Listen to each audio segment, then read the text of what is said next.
1/4 عزیزان این بیماری در سطح عالم در 25 کشور دنیا شیوع پیدا کرده و دوست عزیزی و یا دوستانی هم در طی این 2-3 روز، جالب، از خود چین بعضی از دوستان با من تماس گرفتن که تکلیف ما چی میشه، ما چه کار کنیم.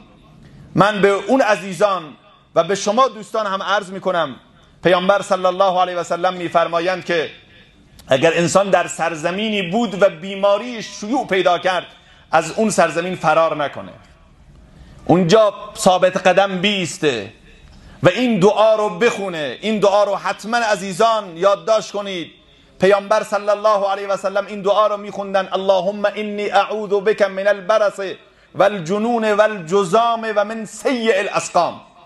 علما میفرماند هر کس این دعا رو بخونه هیچگاه به بیماری های صعب العلاج دچار نخواهد شد. دوستانی که در چین هستن، توصیه من به اونها اینه که به طبق این حدیث و حدیث رسول الله صلی الله علیه و سلم فرمودن که وقتی وبا و یا بیماری در یک شهری میفته بزدل نشید، از اونجا فرار نکنید و کسانی که در اونجا نیستن اونا مسافرت نکنن، اونا به اون شهر وارد نشن.